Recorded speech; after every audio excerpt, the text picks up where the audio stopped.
propose aujourd'hui de faire un live lecture de sciences sociales sur le livre qu'on a l'habitude en ce moment de faire en live, qui s'appelle Écologie, le vivant et le social.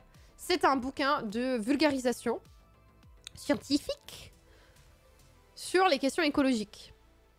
Il y a plein de sujets différents. On a parlé pas mal de l'industrie pétrolière, en vrai. On a parlé aussi du fait que les gouvernants ne font rien. Les gouvernements ne font rien. Bref, on a parlé de plein de choses différentes. Donc on va continuer les lectures aujourd'hui avec une thématique qui n'avait pas remporté les votes. Parce que je vous avais fait voter les dernières fois. Voilà, ça n'avait pas remporté la ferveur populaire. C'était sur l'agriculture. Mais comme j'avais très envie de lire dessus, bah, je vais quand même le lire. Et ensuite, j'ai sélectionné dans la partie qui s'appelle Écologie décoloniale. Il me semble que c'est toute une partie comme ça. Oui, c'est ça. Il y a toute une partie qui s'appelle Écologie décoloniale. Et du coup, dans cette partie-là, je vous ai choisi un article qui parle de l'île de la Réunion. Voilà. Voilà. J'ai fait mon choix. Qui, Marcel? Pourquoi est-ce qu'il y a des notifications sur mon téléphone de type appel? Qui m'appelle? 2 appels. C'est clairement pour me vendre des trucs à la con, ça. C'est des numéros que je connais pas. J'en ai marre. Je vous jure, c'est un calvaire. C'est quasiment la seule raison pour laquelle je suis là. Eh bien, je vous propose de commencer par l'île de la Réunion, puisque vous êtes hype et que j'ai pas envie de vous faire poireauter, parce qu'il y a que moi qui suis hype par l'agriculture, je pense. Soyez maudits! Ah, il faut que je réponde à ça pour dire que je suis pas là. Ça se fait pas de pas répondre aux gens. Maudit, ça se fait pas! Ah! Merci Ichigo pour le Prime et les 34 mois de soutien. Coucou Ichigo, merci beaucoup. L'agriculture, c'est intéressant, mais j'ai l'impression qu'on en entend plus parler que le reste. L'agriculture? Non, mais la plupart des gens ont aucune connaissance sur l'agriculture. Et on n'en parle vraiment pas tant que ça, non? Franchement, non. Alors, on va pas parler de la chlordécone, parce que ça, c'est un autre chapitre du bouquin. Je pense que là, ça va être sur encore autre chose. Attendez. Ou alors, je me suis trompée, c'est possible. Donc, attendez, je vais basculer dans page 382. Déjà, je chope la page et on y va. 382.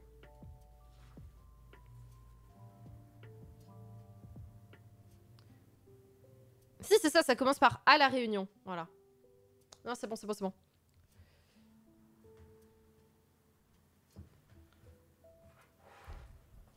La chlordécone, c'est aux Antilles. Ouais, mais on va pas en parler, là. Parce qu'ils ont fait un chapitre dédié, en gros. Alors, attendez, je bascule sur le setup lecture. Ça risque de... Je vais juste faire des petits réglages pour que vous puissiez lire, parce que là, en tant que tel, vous ne pouvez pas. Je vous mets le titre de la thématique. Waouh! Si bien préparé. Et là, le problème, c'est le focus. Donc, je vais zoomer. On peut pas zoomer plus. Pourquoi on peut pas zoomer plus? D'habitude, on peut, mais je pense il a pas envie. Hein. Ah, mais non! Excusez-moi. Voilà. C'était pour ça. Oui, oui. Ah! La caméra était mal mise. Là, vous comprenez pas ce que je fais, mais je vous jure, à un moment, ça fera moins mal à la tête. Voilà. 37, ça a l'air net. Voilà, c'est net, ça. Vous pouvez lire. Eh ben voilà. C'est bon, on est bon.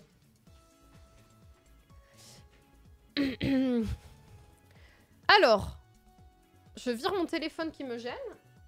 Et nous sommes partis. Donc, le chapitre que nous allons lire aujourd'hui s'appelle « Exploitation, colonialisme et crime écologique ». C'est écrit par Marie-Tiane Beaumorel, qui est sociologue à l'université... J'ai tapé dans ma gourde avec mon coude, j'ai cru que j'allais la faire tomber, pardon. Qui est sociologue à l'université de la Réunion. Voilà. Tu es dans ma poche, donc je vais juste écouter. Ah, plutôt qu'écrire. Ouais. Bon, n'hésitez pas à me mettre où vous voulez, hein. Je suis là pour vous, y a pas de problème. Je peux être dans une poche, dans un sac, y a pas de souci. Ok. Donc ça commence par une citation. Je vais lire sur le stream pour être sûr que vous puissiez voir tout à chaque fois. Ça commence par une citation. Oh, je viens de voir la gueule de mes cernes du coup en lisant sur le stream. Ah ouais, on voit que j'ai peu dormi à Londres. Hein. Un coup dur. La couleur de l'écologie n'est pas le vert, mais le blanc. Incroyable. C'est une citation de Razmig Kesheyan dans La nature est un champ de bataille, qui date de 2018. Je ne connais pas du tout. Attendez. C'est là le moment de faire des recherches. La nature est un champ de bataille. Qu'est-ce que c'est que ça?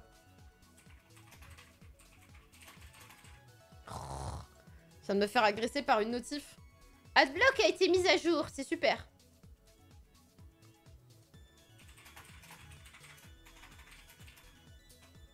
La nature est un champ de bataille. Essai d'écologie politique. Ah.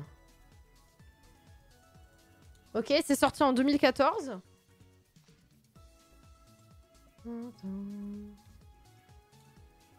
Je regarde. 2018, pardon. Pourquoi il y avait écrit 2018? Ah, ça parle de racisme environnemental. Militarisation de l'écologie. Ça parle de ça. Ah, c'est stylé. Ok, trop intéressant. Salut Skiros. Alors, par cette formule, Razmig Kesheyan, sociologue, nous dit que l'écologie la plus légitime est un mouvement de blancs pour les blancs. Il s'appuie pour cela sur les travaux de Robert Bullard dans Dumping in Dixie, qui date de 1994, pardon. J'ai un truc sur mon écran et du coup je vois pas. Ah voilà, c'est bon, j'ai réussi. Cet auteur états-unien explique pourquoi une vieille association écologiste, le Sierra Club, refuse de développer des politiques destinées aux pauvres des minorités. Le recensement de ses membres relève une écrasante majorité de blancs, classe moyenne et supérieure. Robert Bullard démontre une causalité entre les caractéristiques sociologiques des individus, ici raciales et de classe sociale, et leur désintérêt pour certaines questions environnementales. Ah! Très bien. Je sens que... Attendez, je regarde juste.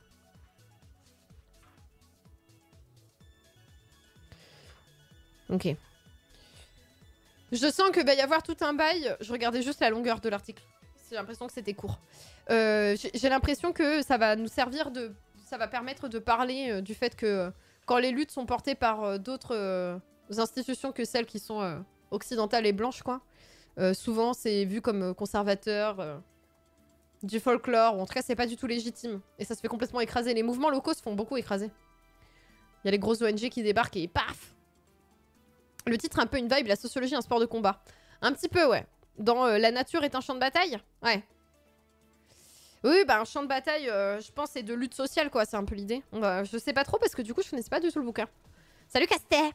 À La Réunion, on peut adapter cette citation pour rendre visible l'héliotropisme. Alors, il y a une définition. L'héliotropisme, c'est la construction sociale de la vie sous le soleil comme idéal. Un peu comme dans la chanson de Charles Aznavour, induisant le déplacement des populations vers des zones plus ensoleillées. Ouais, en mode, c'est les vacances, quoi. C'est la fête. C'est plus facile de vivre sous le soleil. La couleur de l'écologie outre-mer pourrait être le rose ou le vanille-fraise des coups de soleil. Couleur des peaux des oreilles. Je pense pas que ça se dise comme ça. C'est le nom donné au groupe comprenant les personnes non natives de la Réunion et perçu comme né en France hexagonale. Ce groupe racial est construit sur la base d'une certaine représentation de la blanchité. Ok, donc les blancs à la Réunion, quoi. C'est comme ça que ça se prononce, ok. J'ai eu un doute parce qu'il y avait un Z. Salut Thomas Yem, merci beaucoup. Oui, n'hésitez pas, évidemment. Un best-of est sorti. Ah bah, je vais vous le mettre en... C'est dur à... Je vais vous l'épingler.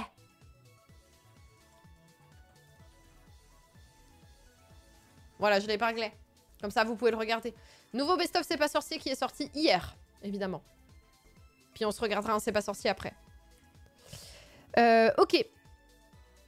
Donc, l'écologie en outre-mer pourrait être rose, vanille-fraise, le vanille-fraise des coups de soleil, couleur des peaux des oreilles venues bronzer sur les plages de la côte ouest, s'aventurer sur le volcan ou encore s'amasser par milliers sur les sentiers d'un espace naturel menacé pourtant protégé.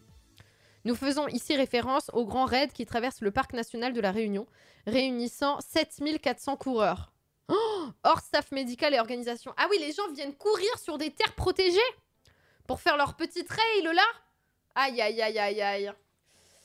Ouh. C'est vrai que les gens qui font des courses comme ça, les trails et tout, ils voyagent à gros coups d'avion et ils se baladent partout pour faire leur truc. Mon timing, c'était la semaine dernière, le grand raid. Ah ouais. L'enfer. En tant qu'ancienne société coloniale esclavagiste, La Réunion partage avec d'autres territoires dits ultramarins une situation socio-économique très inégalitaire. Qu'en est-il du point de vue environnemental? Avant de répondre à cette question, voici un petit jeu pour identifier qui vous êtes. Nous qui sommes en train de lire, là? Ok. Donc, en tant qu'agent socialement situé, qui sommes-nous? Qui sommes-nous socialement? Première question. Savez-vous qu'environ 80% de la biodiversité française sont situés en Outre-mer? Non. 80%. En même temps, qu'est-ce qu'on a? Qu'est-ce qu'on a en hexagone? On a quoi? On a des écureuils, et encore la moitié on les voit pas. Quelques petits oiseaux qui sont en train de mourir des pesticides. Des petits hérissons qui sont pleins de tiques. Et sinon, tout le reste, c'est chiens et chats. Hein. Des pigeons, oui, c'est vrai. Bon, on a rien. On a rien. Donc 80% de la biodiversité française est située en Outre-mer. Savez-vous situer ces départements sur une map monde? Ah bah, depuis que j'ai fait Flight Simulator, c'est mieux. Oui. Oui, oui, c'est mieux. Sinon, c'était catastrophique. Même si on avait appris ça au collège. Mais une galère. Il n'y a pas de requins en France? Non, en France hexagonale, il y a des phoques par contre, en Bretagne. Je pense qu'il y a 90% de la 80% de la biodiversité qui est en Outre-mer et qu'il y a au moins 10% en Bretagne. Parce qu'en Bretagne, ils ont que des trucs bizarres. Ils ont les oiseaux à bec chelou. Les autres sont à la défense, les animaux. Les punaises de lit de la défense, on en parle. Bref, ouais, clairement à Lyon, il n'y a pas grand-chose comme écosystème. Hein. Ça, c'est clair. Donc ouais, est-ce que vous savez qu'il y a 80% de la biodiversité française en Outre-mer? Est-ce que vous savez situer ces départements sur une map monde? Si vous ne savez pas, vous n'en êtes pas pour autant personnellement responsable. En matière d'Outre-mer, Malcolm Ferdinand et Nathalie Jass parlent d'une fabrique collective de l'ignorance qui a des effets concrets. Pollution généralisée, exclusion des espaces naturels, exploitation environnementale au détriment des populations locales. Voilà. Fabrique collective de l'ignorance. Alors, il y a une définition de ça? Ou il y a une source? C'est quoi? 4, c'est une source. Ouais, c'est ça. Il y a une production de l'ignorance. Bah, qui vient de l'État central français, quoi, qui est un État de colons aussi. Le tropical et les océans sont des zones de concentration de biodiversité. Oui, oui, oui, bien sûr.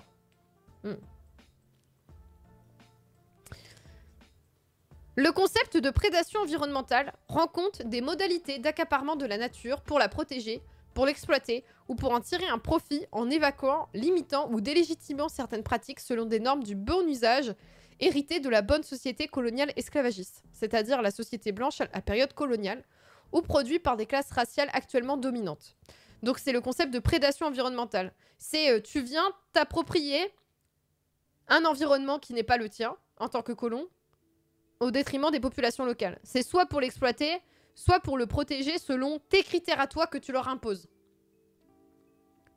Malcolm Ferdinand développe l'idée d'un habité colonial pour décrire cette prise de possession qui produit des ruptures paysagères. Par exemple, il y a des déforestations. Biodiversitaires, il y a des modifications des équilibres biologiques et des écosystèmes. Et métaboliques sur les territoires, c'est-à-dire dans les échanges entre société et nature. Alors, métabolique, je vois pas trop. Mais en gros... Hop.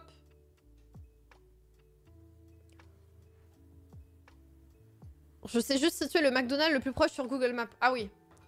Ça, c'est difficile, ça. Espèce menacée, les Rasta blancs, je suis pas sûre. Je suis pas tant sûre. Faut aller voir dans les lycées en L. Peut-être que... Voilà. Il y a moyen que ça existe encore. Donc oui, là, le concept qui est développé par Malcolm Ferdinand, là, d'un habité colonial, c'est l'idée de dire bah, que, justement, les personnes dominantes qui viennent de l'Hexagone vont prendre possession des terres Elles vont changer les paysages, elles vont modifier l'équilibre biologique, ce qui va modifier du coup la biodiversité. Et là, métabolique, je sais pas trop, il y a écrit que ça change ça fait une rupture métabolique. C'est-à-dire dans les échanges entre société et nature. Ah! C'est-à-dire qu'en gros, les populations locales avaient un autre rapport à la nature. Et là, du coup, les colons viennent changer ça. Je pense que c'est ça l'idée. C'est ça. L'idée de prédation environnementale permet de regarder les effets sociaux que le souci environnemental produit dans un territoire anciennement colonisé comme la Réunion. Parfois avec la même brutalité. Donc la brutalité disparaît pas. Hein. Enfin, ça, globalement... Ainsi, la protection environnementale dénote la volonté de civiliser les populations locales aux bonnes pratiques de protection environnementale et renforce de fait leur exclusion de certains espaces au nom d'un patrimoine forgé dans d'autres lieux et dans d'autres temps. C'est ça. C'est genre, non mais on va leur apprendre à bien faire. Ils n'ont aucune idée de comment gérer leur territoire. Ne vous inquiétez pas, nous sommes là, nous, êtres supérieurs, pour vous dire comment faire, pour sauvegarder vos territoires que nous avons avant pillés. C'est quand même... Mais t'imagines la situation. C'est... Tu viens chez quelqu'un. Vraiment, on se projette à l'espace d'une maison ou d'un appartement. Tu viens chez quelqu'un. Tu prends ses affaires, t'en as rien à foutre. Tu modifies tout, tu saccages. Il y a quelques parties, tu voles. T'en tires un profit, tu amènes ça ailleurs, quoi. Tu rentres chez toi, tu vois. La Switch, hop, dans la poche. La bouffe, tu la bouffes. Après, ça repousse plus, t'en as rien à foutre. Vraiment, tu chies sur le canapé, tu chies dans la baignoire même, tu chies partout. Rien à foutre. Et 2 mois plus tard, tu reviens, tu toques à la porte, tu fais bah dis donc c'est dégueulasse chez toi. Non seulement c'est dégueulasse, mais en plus tu n'as rien, il n'y a plus rien. C'est vraiment le truc de j'ai détruit toute la biodiversité et maintenant je vais te dire comment préserver la biodiversité qui reste. Mais ça va, mais tranquille. Tu te prends pour qui? Quel enfer. Donc ça va être fait par l'État ou par des ONG, j'imagine. Parce qu'on avait fait tout un cycle de lecture sur les ONG et c'était un peu le cas, c'est un peu ce qui était fait dans d'autres zones du monde avec les ONG. Salut Barnabex. Plus de Rasta blancs à Rennes 2. Mais non, il faut y aller avant. C'est le lycée surtout, les Rasta blancs. Ouais. Bah, tu devrais faire attention, tu devrais prêter attention aux choses. Donc voilà, donc c'est l'idée de civiliser. Donc c'est ce qu'elle disait, pardon. Parce que c'est Marie-Tiane Beaumorel qui écrit. Elle dit qu'il y a quand même... on garde cette... Même si on n'est plus dans une période coloniale telle qu'on a connue, on est dans du néocolonialisme. Parce qu'il y a quand même une volonté de civiliser. En mode, vous n'avez pas assez de compétences et de savoir pour faire ça. Donc on va vous apprendre ce qu'on considère comme être les bonnes pratiques. Parce que vous, clairement, vous ne savez pas faire, quoi. Voilà, et ça exclut évidemment les gens, les populations locales. Ce propos reste à nuancer, notamment en remettant de la complexité dans l'opposition binaire entre colonisateurs et colonisés. Les rapports de domination ne s'exercent pas toujours ainsi. Les autochtones, donc ça c'est les populations locales. Ouais, c'est ça. Les autochtones ne sont pas forcément les dominés et l'État un dominant sans partage. Il existe un partage des pouvoirs et des précarés en matière environnementale. Bah oui, parce que t'es bien obligé.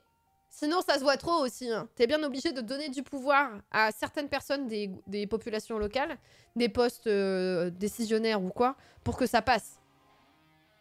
Merci Sandre pour les 27 mois de soutien. Merci beaucoup. Ce tier 2 niveau 27. Merci énormément Sandre. Bonsoir. Il faut qu'il y ait des personnes aussi qui soient locales, qui soient dans les institutions sur place, quoi. Ça a longtemps justifié l'exploitation, on va pas leur laisser leur terre, ils ne l'exploitent pas à leur plein potentiel. Ouais, c'est ça. C'est gâché, c'est gâché. Il existe un partage des pouvoirs et des précarés en matière environnementale et il n'y a pas non plus... ah oui, sans résistance. Donc c'est pas... En fait, c'est pas une relation juste dominant-dominé et basta. Il y a aussi quand même des résistances. Il existe des mobilisations environnementales à La Réunion. On avait parlé de colonialisme vert. Oui, c'est ça. C'est une forme de... nouvelle forme de colonisation, quoi. Attendez, la musique ça commence à s'énerver derrière moi. Je baisse un peu. Les sociétés post-coloniales et post-esclavagistes... La société, pardon, post-coloniale et post-esclavagiste est beaucoup plus complexe. Des classes raciales dominent certaines scènes politiques, sociales, administratives et pas d'autres. Les stigmates raciaux sont dénoncés à certains endroits, dans la presse par exemple, et sur certains thèmes, et pas d'autres. Et les anciens colonisés ont développé des formes d'agir qui ne sont pas que des résistances à des actions initiales. La classe raciale, qu'est-ce que c'est? C'est une formule qui permet de rendre compte du lien étroit que la race entretient avec d'autres facteurs d'inégalité dans une classe sociale. Ouais, c'est de l'intersectionnalité, quoi. C'est de penser comment ça fonctionne, classe, race et genre ensemble, quoi. Entre autres. Ok.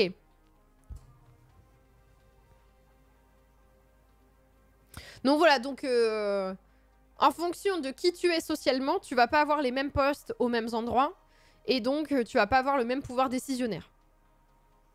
Tu vas avoir plus de chances de pouvoir travailler à tel ou tel endroit.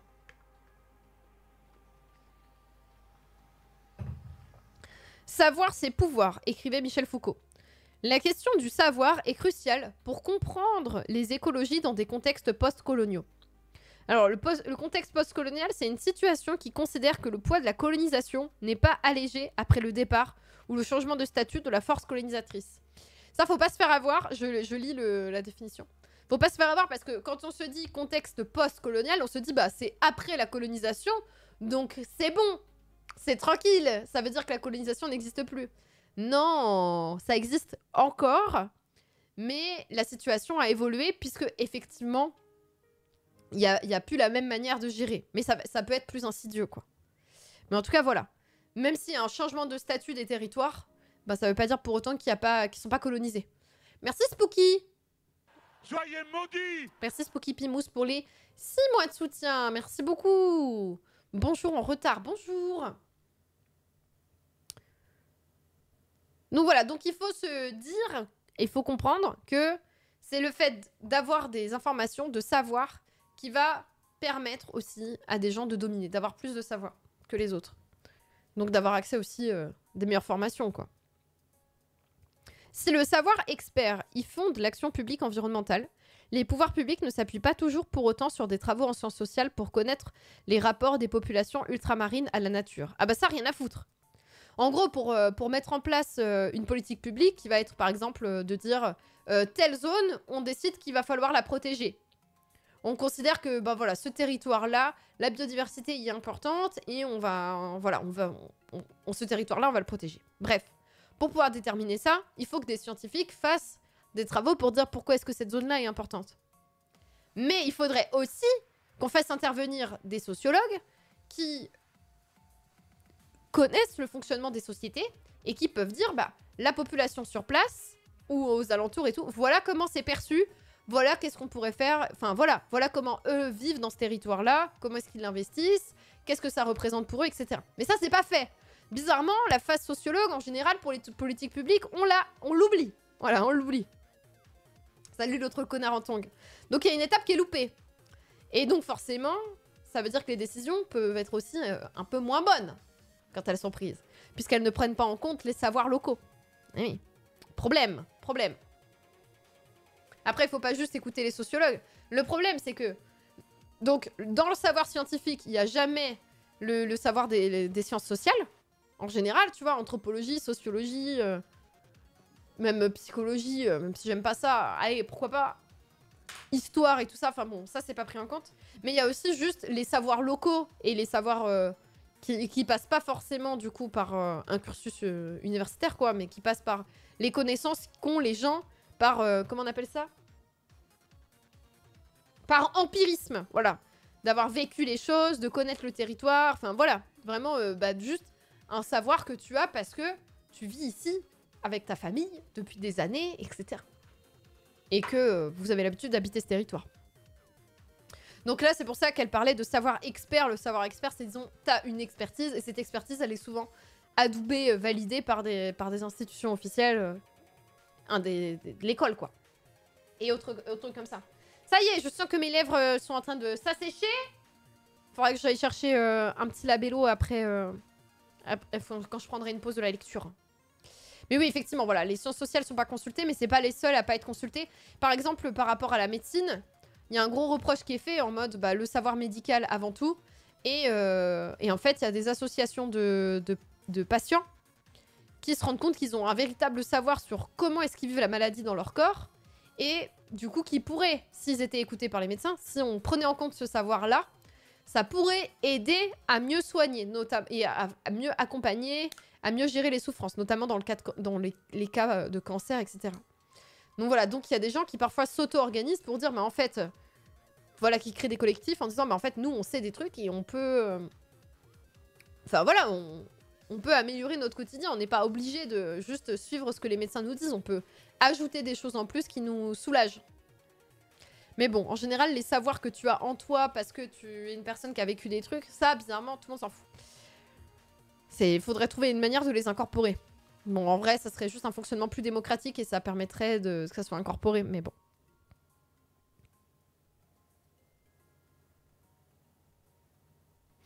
Donc, les savoirs experts continuent de croire que ce sont d'abord les études en sciences de la vie qu'il faut mener pour protéger l'environnement.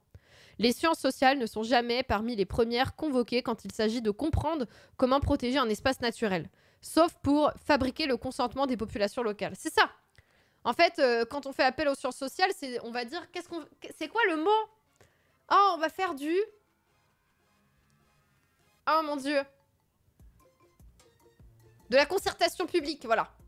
Ah non, non, mais là, on va faire une petite concertation. Et en vrai, c'est juste qu'il faut que tu fasses passer la pilule à la population locale pour qu'elle accepte. Ils appellent ça de la concertation. Voilà. C'est... là,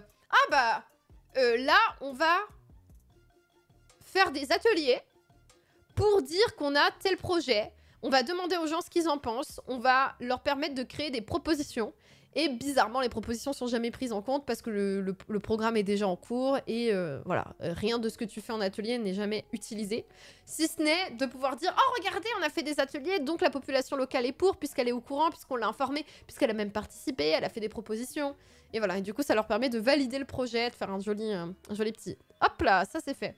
C'est le cas, par exemple, en hexagone, sur des projets de transport, sur des lignes de train, etc. Non, c'est pire que le grand référendum de Macron, parce que là, la concertation publique, ça fait vraiment partie du mode de fonctionnement de l'action publique aujourd'hui. Et du coup, typiquement, ça va être... tu vas aller dans des zones qui sont un peu précaires et tout ça, et tu vas dire aux gens que tu fais de la concertation, les gens vont venir pour dire... Ah ben non, j'ai pas envie que vous fassiez ça dans mon quartier, le quartier que t'habites, tu vois. J'ai pas envie que vous détruisiez les tours dans lesquelles on habite parce qu'il y a ça, ça, ça. On aimerait par contre avoir ça pour améliorer notre quotidien et tout. Et ils font « Ah oui, d'accord, super. Tu passes des mois à faire ça pour qu'à la fin, ta tour soit rasée, quoi. » C'est horrible. Enfin, c'est... C'est même pas une opération de com en tant que telle. Ça fait partie... Enfin, ça en fait partie parce que ça rend légitime et tout. Mais c'est pas juste une opération com. C'est vraiment un mode de fonctionnement qui te... Ouais. Qui rend l'action publique légitime et on peut pas trop y toucher en se disant « Ah oui, mais bon... » Les gens ont été prévenus quand même. Et non seulement prévenus, mais ils ont participé. Donc c'est de la merde. Alors, cette expression, la fabriquer le consentement des populations, on peut la déplacer sur un autre terrain pour en comprendre la violence. Dans l'intimité, nous n'accepterions pas que notre partenaire, au lieu de demander notre consentement, fasse en sorte de le construire en dehors de nous, par des actions de coercition, de manipulation, d'éducation ou autre. C'est ça. Non mais regardez, ils ont donné leur consentement puisqu'on les a manipulés pour qu'ils nous le donnent. Alors, c'est bon, non? Soyez maudits! Non, c'est horrible. Merci, monsieur Gudule, pour les 32 mois de soutien. Merci beaucoup. Faisons maintenant comme s'il était désormais admis sur la scène publique que la colonisation est un crime qui engendre un grand nombre d'injustices. Ouais, c'est clairement pas le cas aujourd'hui, tout le monde s'en fout, mais oui, dans l'idée. Voilà. Imaginez ce monde dans lequel les gens se rendent compte que la colonisation, c'est criminel. Voilà, ok. Donc, dans ce monde-là... Ah voilà, non, c'est... Ouais, on est dans ce monde-là, ok. Il y a une des injustices qui existe et qui est liée à la colonisation, qui permet d'éclairer le processus de domination dans le domaine de la protection environnementale. Oui, parce que là, on parle de colonisation environnementale. En société postcoloniale. Donc, cette injustice-là, c'est l'injustice épistémique. Autrement dit, le fait que votre parole soit d'emblée discréditée au regard de qui vous êtes. Ah, bah c'est super. Ah, ça donne envie, ça. Mando. Ah, t'es énervé, du coup, tu viens chier sur le livre. C'est super ça, Mando. On te dérange pas.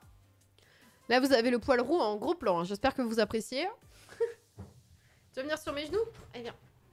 Attention. Oui, il y a Dieu. Oui.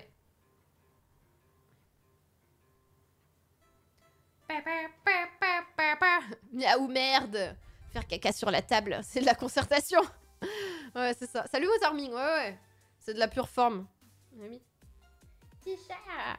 Le petit chat. Alors. On en était là, oui. Putain, mais t'as éternué sur mon bouquin? J'y crois pas, il a mouillé le bouquin. J'ai vu que t'avais fait un truc avec ton nez, là. Putain, faut pas éternuer comme ça, là. Ça va? T'as pas de rhume, hein? J'espère... Non, je pense que ça va, c'est juste qu'il devait... T'as dû lui gratouiller le nez, il a éternué. Ok, très bien. Donc, on en était à l'injustice épistémique. Donc... Les populations colonisées subissent l'injustice épistémique. Qu'importe ce qu'elles disent, on s'en fout parce que c'est ces populations-là qui le disent, quoi. Voilà. Et qu'on considère qu'elles n'ont pas d'expertise pour tout ça et qu'on s'en fout. Donc c'est le mépris et la domination. C'est super. C'est super d'être traité comme ça, on adore. Si vous avez moins de 18 ans, vous êtes encore en âge... Oh, si vous avez moins de 18 ans, oui. Si vous avez moins de 18 ans, vous, le chat, elle parle à nous, là. Est-ce que quelqu'un dans le chat a moins de 18 ans? Bon, si vous avez moins de 18 ans, vous êtes en âge de comprendre spontanément ce que ça veut dire.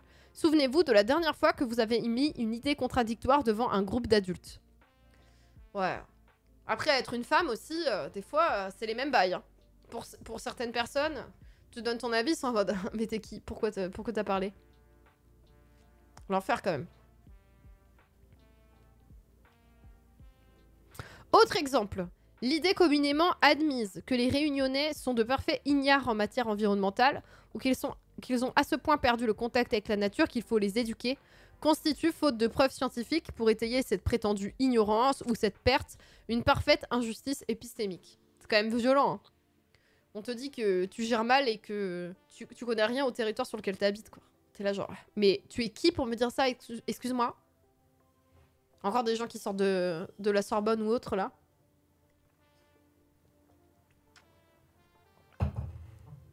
C'est peut-être moi qui bave sur le livre, en fait. Là, je viens de capter qu'en buvant, là, je viens de me dire... peut-être que j'ai accusé le chat gratuitement. Depuis plusieurs années maintenant, l'UNESCO, l'Organisation des Nations Unies pour l'éducation, la science et la culture, a fait sienne la politique de promotion des savoirs autochtones en matière de développement. Ah, donc des savoirs locaux. Ah, pourquoi pas? Dans l'esprit, la promotion des traditional ecological knowledge ou des savoirs locaux naturalistes va de pair avec la reconnaissance d'une population autochtone qu'il faudrait protéger de fait de son caractère minoritaire. La promotion de ces savoirs locaux est ainsi conditionnée à l'autochtonie de ses porteurs. Ah ouais, c'est hyper restreint.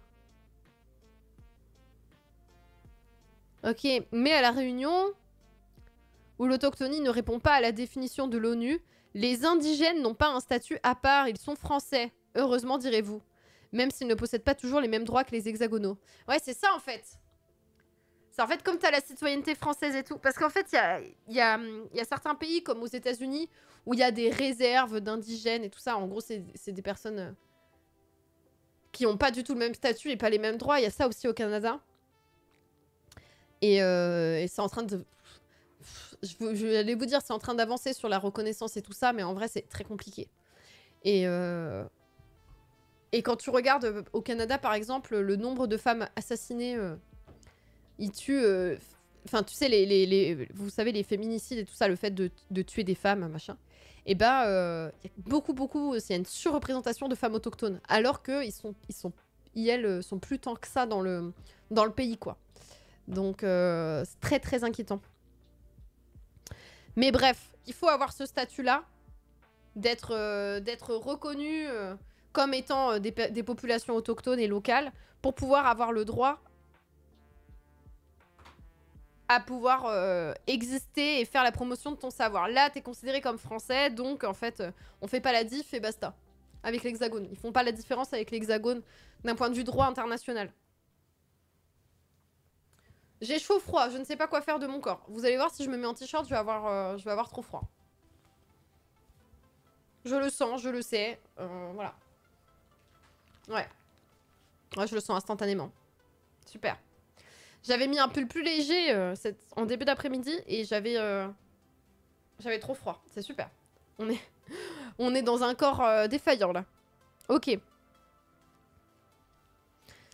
Donc, les autochtones, par exemple de la Réunion, sont considérés comme assimilés, magiquement émancipés de la colonisation et de l'esclavage. Or, sans une politique proactive en matière de promotion des savoirs locaux naturalistes, les représentations sociales des groupes dominants étouffent toute possibilité de contre-proposition ou de contre-argument dans le débat démocratique sur la gestion de la nature. Bah du coup, il est pas démocratique, quoi. Si tu peux pas faire de contre-proposition à ce qui est fait, ce qui est proposé par l'Hexagone, bah je suis désolée, c'est pas démocratique. Non mais là, c'est le cou qui me tenait trop chaud, il faut que j'ai une petite veste pour les bras, en fait. Là, récemment, il y a eu un truc en Australie où les gens qui y vivent ont eu le moins de droits que les colons. Ah ouais, en Australie! Oh là là.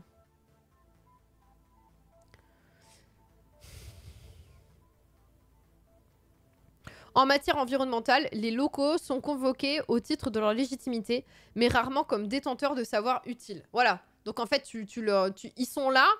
Ils sont là pour dire, bah voilà, oui, effectivement, ils sont légitimes à parler vu que c'est leur territoire, mais on n'écoute pas leurs paroles, on les considère pas comme des gens qui ont du savoir, quoi. C'est très méprisant, encore une fois. Dans ce contexte, les politiques de protection environnementale actuelles qui promeuvent une manière unilatérale, qui promeuvent de manière unilatérale l'endémicité. Alors l'endémicité, je sais pas ce que ça veut dire. Ah, une espèce endémique est présente uniquement sur le territoire considéré. Ah, c'est ça.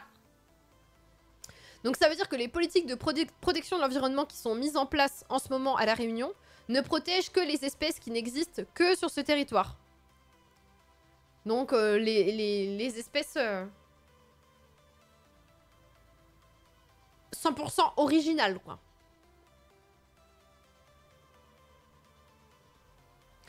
Donc ça, c'est des politiques en matière de protection de l'environnement qui sont en décalage avec leur public et qui sont potentiellement injustes et génératrices d'inégalités environnementales.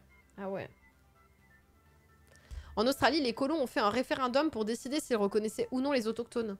Ouais, mais si les autochtones peuvent pas participer au référendum, c'est super. Oui, mais alors, endémique, je sais ce que ça veut dire, mais là, il y avait écrit endémicité. J'avais jamais entendu cette formulation-là, quoi. Par exemple, le grand récit sur les espèces endémiques à protéger condamne les experts et les classes intellectuelles à déplorer que les populations locales ne connaissent pas leur patrimoine naturel et ne cherchent pas à le protéger, en masquant le fait que le dit grand public n'a absolument pas contribué à la construction de ce patrimoine naturel. Ce grand récit évacue les autres formes de valeurs accordées à l'environnement, la valeur nourricière notamment, et les savoirs qui s'y réfèrent. En gros, la manière que l'on a de valoriser l'environnement qui vient de l'Hexagone n'est pas la même que les besoins et la manière dont est valorisé l'environnement localement. Donc ça crée un énorme décalage.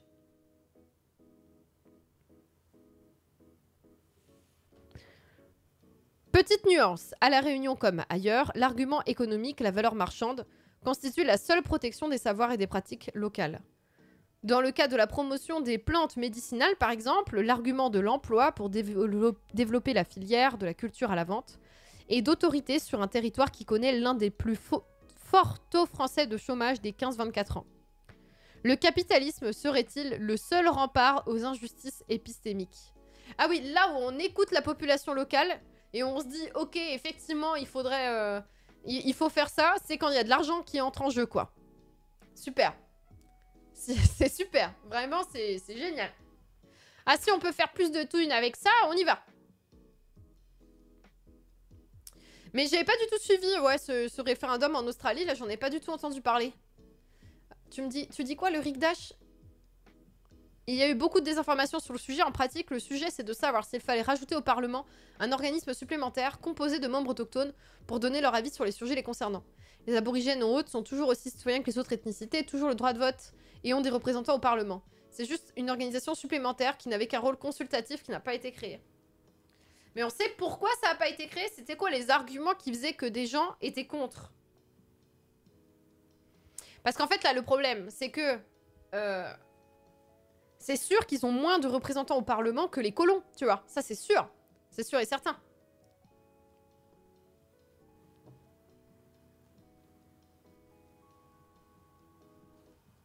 Vu que le pouvoir politique, encore une fois, c'est beaucoup lié... il est beaucoup exercé par les personnes dominantes, quoi. Oui, oui, j'entends bien comprendre que c'est... la nuance. Oui, oui, c'est pas de dire on leur a enlevé des droits, c'est qu'ils auraient pu avoir quelque chose en plus et ils l'ont pas eu, quoi. Effectivement. J'ai cru comprendre que comme c'est consultatif, il y a des personnes qui étaient contre. Oui, alors, ça pour le coup, pour les droits des femmes, il y a eu plein de bails comme ça en hexagone, à l'Assemblée nationale, en disant « Ah, mais comme ça va pas assez loin, du coup, on va juste rien faire. » Ah, ça, c'était super. Et c'est les hommes qui décidaient ça aussi, hein, de dire c'était pas assez bien. C'était... Alors là, c'était vraiment exceptionnel, ça. Mais ça a été fait. Ça a été fait. Il faut oser. Voilà. Mais du coup, il y a juste rien qui a été fait et ça a duré très longtemps avant qu'il y ait des grosses mobilisations. Là, je parle par exemple des droits contraception, avortement et tout ça. Après, des fois aussi, il peut y avoir ce vrai débat de est-ce que si tu acceptes quelque chose qui est pas assez bien que ce que tu voulais et que tu acceptes du coup une sous-proposition, est-ce qu'on va pas juste te dire bah t'as eu ça donc maintenant tu n'auras que ça, quoi. Il faut lutter pour encore plus. Voilà, ça c'est possible aussi. Je crois que beaucoup d'aborigènes étaient aussi contre ce référendum. Voilà, bah c'est peut-être ça la logique, c'est de dire en fait, si on accepte ça, c'est du foutage de gueule et ils vont pouvoir s'en servir médiatiquement pour dire regardez, ils ont ça, donc ça va. Je vais mettre la petite crème sur les mains avant de continuer là. Non mais en vrai, il faut que je prenne une pause. J'ai les chats sur les genoux, mais je sais pas quoi faire parce que là, je suis en train de brûler. Mon corps, il va pas bien là. Je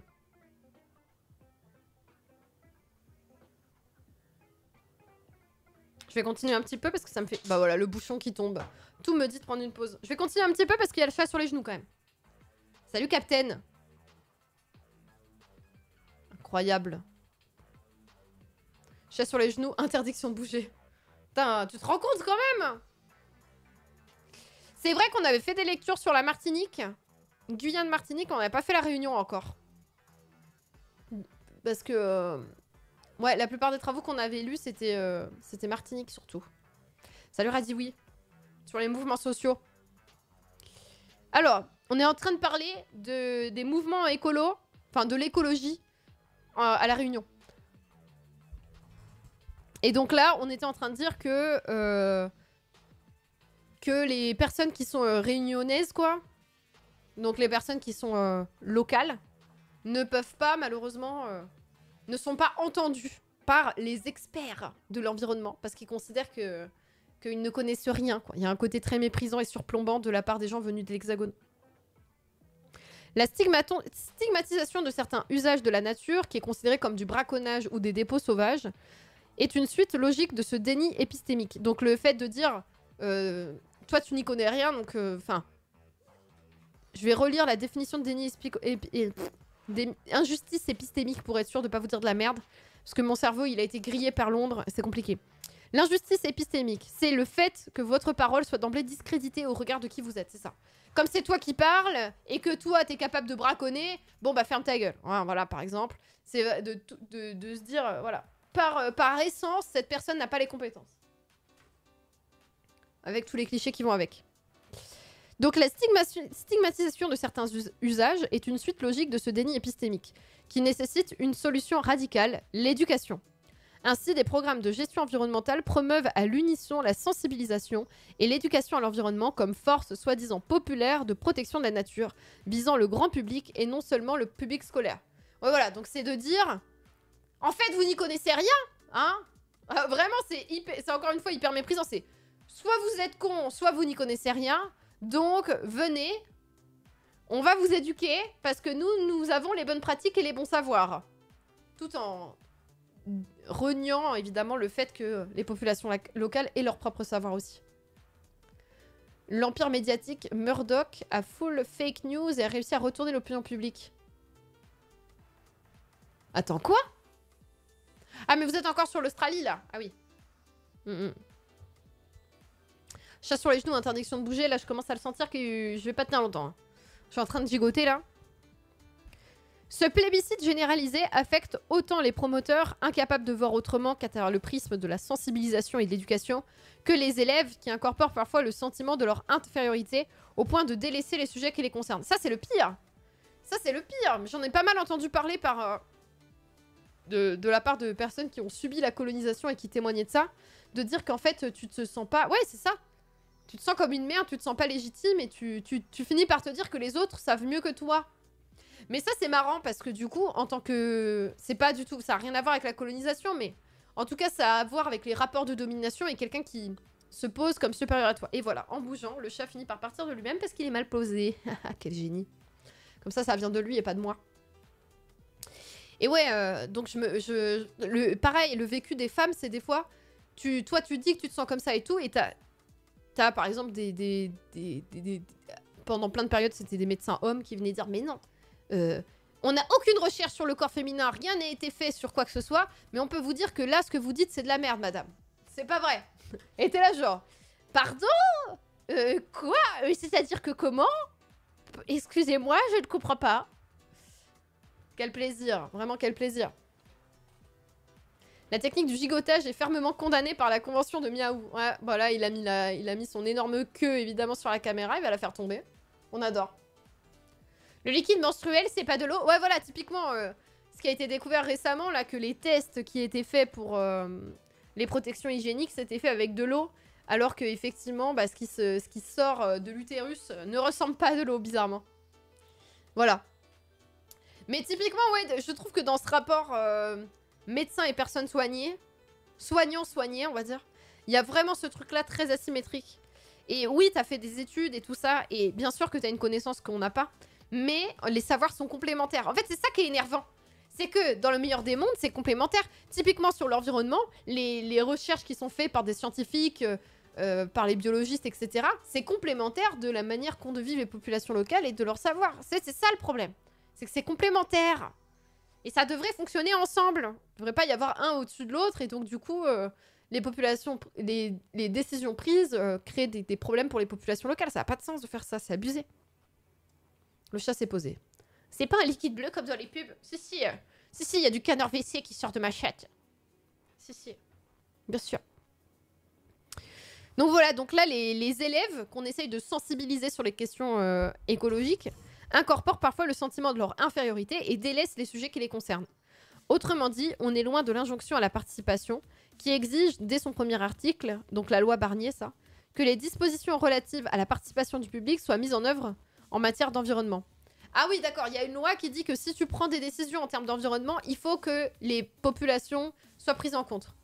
Mais c'est pas le cas, c'est pas fait. Ah. Alors là, on va parler du coup de la délégitimation des luttes environnementales dans l'île de la Réunion. On va parler des luttes environnementales à la Réunion. Mais avant ça, je vais prendre une pause. Il faut absolument que j'aille aux toilettes. Sinon, je vais exploser.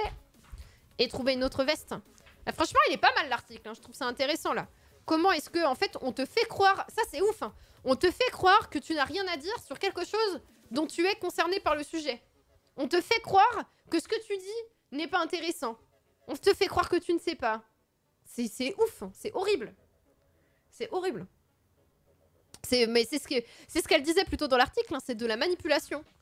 On te fabrique ton consentement, mais on te l'arrache en fait. C'est de la manipulation pour que tu finisses par croire ce qu'on te raconte. C'est très sain. Bon, à dans 2 minutes le chat. Je vous laisse avec un petit best-of de pause. À tout de suite.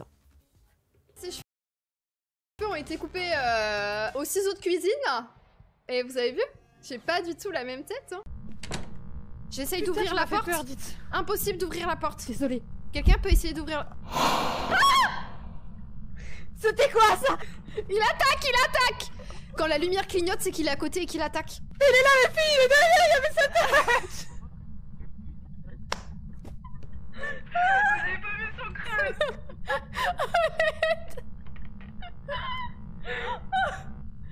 Quelqu'un a enregistré? Quelqu'un a pris une photo? J'ai laissé tomber l'appareil photo qui a en prenant la théière. En prenant la théière. Heureusement qu'on est à plusieurs, sinon ce serait la panique. J'arrive pas à ouvrir? C'est normal que j'arrive pas à ouvrir? Ah ok, il faut la tirer. Je rentre dans le garage. Oui, je te suis. Bah c'est un sous-sol, c'est pas un garage en fait. Ditz? Allô? On a perdu Ditz. Elle est morte hein? On a perdu Ditz. Oh non putain, elle est morte? On l'a perdue? Ditz, réponds-nous.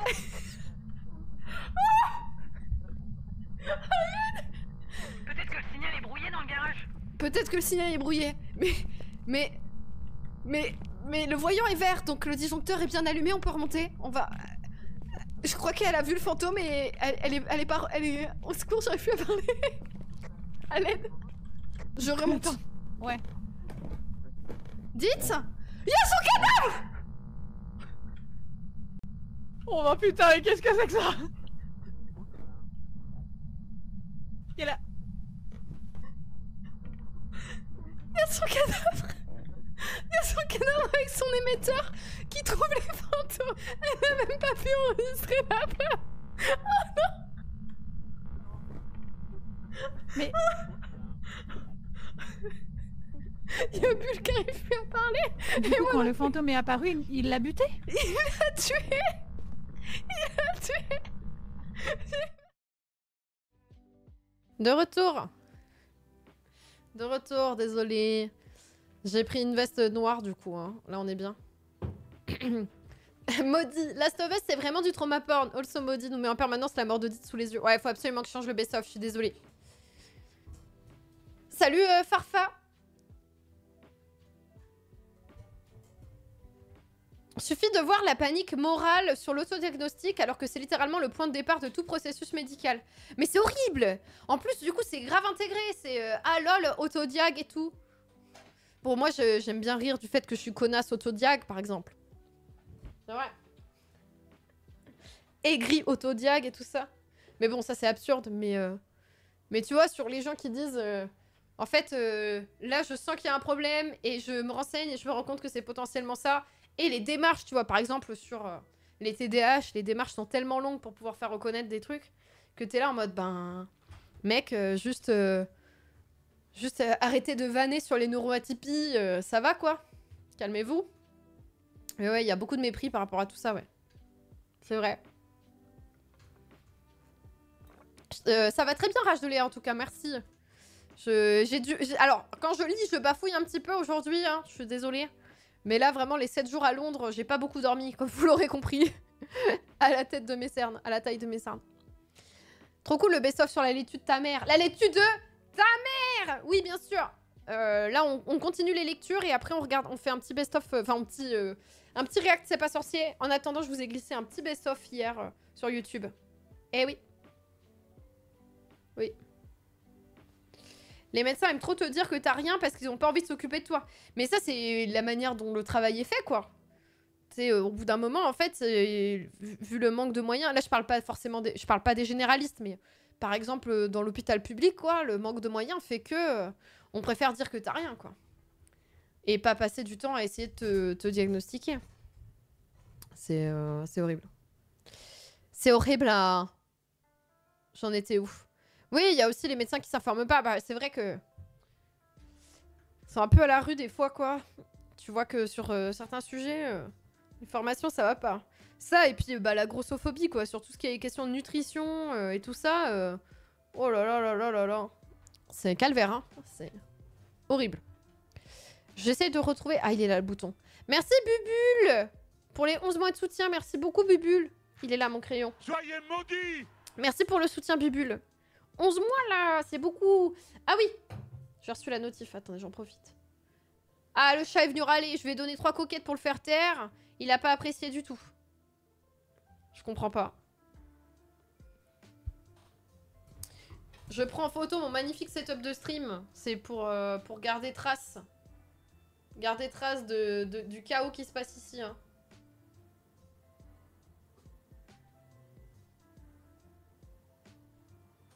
Ouais, magnifique. C'est magnifique.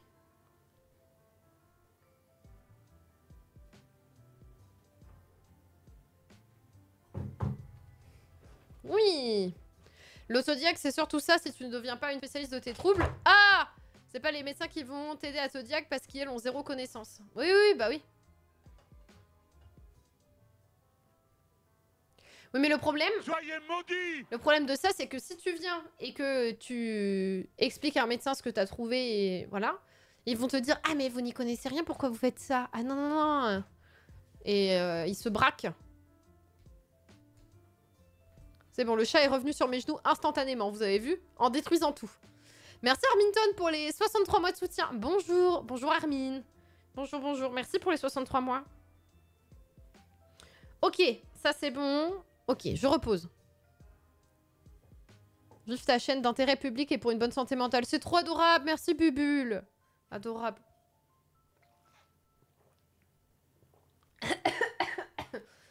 Je me suis sentie déshydratée tout le week-end aussi à Londres. Hein. J'arrêtais pas de boire et pourtant je me sentais toujours déshydratée. Peut-être Lauro, elle a un truc en moins aussi. Il faut apprendre à contrer leurs arguments pour les mettre face à leur méconnaissance et c'est extrêmement difficile. Non, mais surtout que ça demande de l'énergie, énergie que tu n'as pas. Est-ce que tu demandes à être soigné? C'est parce qu'il y a un problème. C'est horrible. C'est quand t'es malade qu'il faut que tu aies le plus d'énergie possible pour te soigner. C'est super. Alors, dans le contexte post-colonial, donc je rappelle, le contexte post-colonial, merci Swift pour les 33 mois, des bisous Soyez Swift. maudits!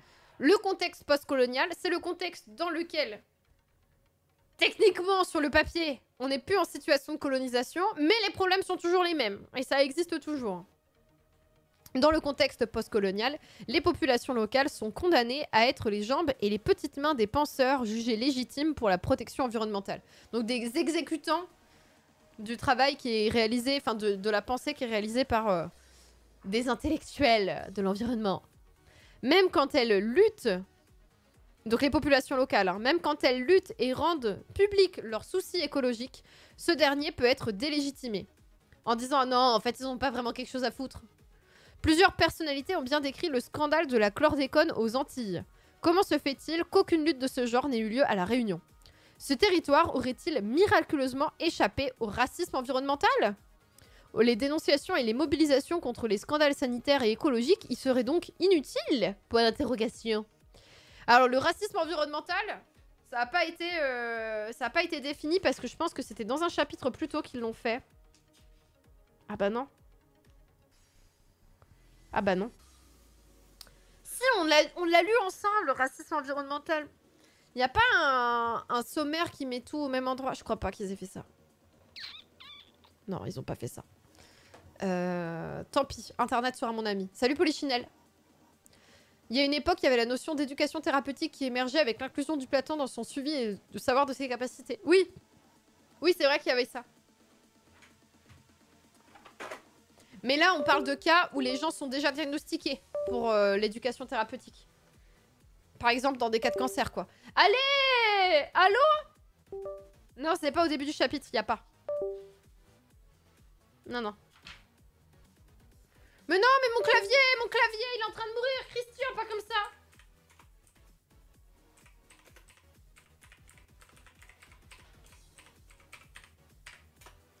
Dans mon souvenir, le racisme environnemental, c'est quand tu fais des choses que tu ferais pas sur un territoire où il y aurait que des blancs, quoi. Ah, voilà. Ça, c'est pas mal. Alors, le racisme environnemental, c'est un concept du mouvement pour la justice environnementale. C'est un mouvement qui s'est développé aux États-Unis dans les années 70-80. Le terme est utilisé pour décrire l'injustice environnementale qui se produit dans un contexte racialisé. Ok. En gros, l'application des lois, le ciblage délibéré des populations de couleur. Donc, les lois sont pas... les lois sont pas suivies de la même manière en fonction de sur qui ça se fait ou dans quel lieu ça se fait. Il y a un ciblage délibéré des communautés de couleurs pour l'installation de déchets toxiques. Il y a une sanction officielle de la présence potentiellement mortelle de poisons et de polluants dans nos communautés. L'histoire de l'exclusion des personnes de couleur du leadership des mouvements écologistes. Ça, c'était une citation, du coup. Du mec qui a inventé le terme qui s'appelle Benjamin Chavis. Voilà. Mais oui, typiquement, t'as tous les produits polluants, les déchetteries, les machins. Voilà. à côté des populations pauvres et racisées, histoire de bien tout détruire, en avoir rien à foutre. En mode, comme si tu étais une sous-population, quoi, pour l'État français. Salut Ambichampi. Non mais en fait, ça a toujours été une notion qui est expliquée dans le chapitre, enfin qui est présente dans le chapitre, sans pour autant que ça soit défini explicitement. C'est pour ça que je vous ai cherché ça. On était là, pardon. Donc, le scandale de la chlordécone, on en a entendu parler parce qu'il y avait aussi des mouvements sociaux de la part des personnes aux Antilles qui se sont mises à lutter. Mais à La Réunion, il n'y a pas eu de scandale qui a éclaté ou dont on a entendu parler. Est-ce que ça veut dire que là-bas, il n'y a juste pas de mouvements sociaux, il n'y a pas de problème? Le contexte post-colonial met en concurrence les différents enjeux de lutte environnementale. Les personnes mobilisées ne sont jamais invitées ni incitées à coopérer. Une fois encore, le territoire réunionnais recèle de nombreux exemples. Donc non, c'est juste qu'en fait, on donne pas la parole aux personnes qui se mobilisent. Il y a des luttes sociales, mais elles sont pas entendues. Il y a tout d'abord les luttes mainstream, portées par les classes raciales dites supérieures. Donc ça va être des personnes qui ont justement sûrement pu aller faire des études supérieures, qui ont des postes plutôt bien payés, etc. Salut Percy le Gallois. Les classes supérieures et aisées, quoi. Donc ces luttes mainstream, portées par les classes raciales dites supérieures, loin d'être race blind, donc ça veut dire qu'elles ont conscience en gros des enjeux raciaux. Ces luttes se légitiment par leur ancrage local. Ces classes raciales vont, au nom d'un capital environnemental d'autochtonie, intégrer les sphères de décision. Donc en gros, c'est des personnes qui sont des classes supérieures, qui peuvent du coup parler aux blancs de classes supérieures. Ils peuvent être intégrés parce que ils arrivent à légitimer leur connaissance sur l'environnement par leur capital autochtonie. Donc ça veut dire que tu es considéré comme un local, et comme tu es quelqu'un de local, tu vois, qui vient du coin, ben on considère que effectivement peut-être que c'est bien de t'inclure. La crise requin, par exemple. C'est quoi la crise requin? Quoi? À partir de 2011, des accidents liés à des rencontres entre des requins et des surfeurs provoquent la mort de plusieurs d'entre eux. Depuis, certaines activités nautiques sont interdites ou autorisées dans le cadre d'un dispositif Vigie requin. Ah mais oui, je me souviens! Je me souviens qu'on parlait de ça à un moment, la crise requin, d'accord. Donc cette crise requin, par exemple, a rendu visible la manière dont les associations saint-pauloises ont cherché à défendre la reprise des activités nautiques. Leur lutte a abouti à l'émergence de figures publiques issues de mouvements militants. Désormais, ce sont des personnes qui sont élues à la mairie ou au département, par exemple, ou présentes dans les instances de gestion de la nature, comme la réserve naturelle maritime de la Réunion. Marine, pardon. Merci Nabanouki!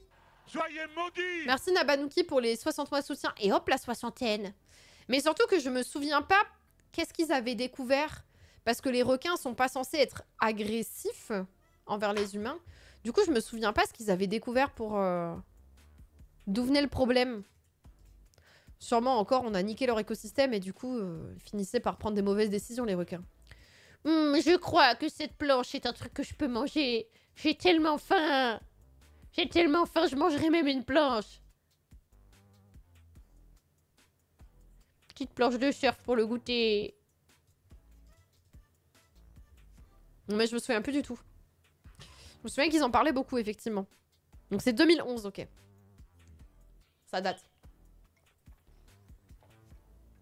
Il y a 12 ans maintenant, quoi. Il y a plein de suppositions, ils confondent les planches avec des tortues, etc. Ah ouais. Il manque de visibilité, il n'y a que les surfeurs en pensant attaquer autre chose. Coup dur.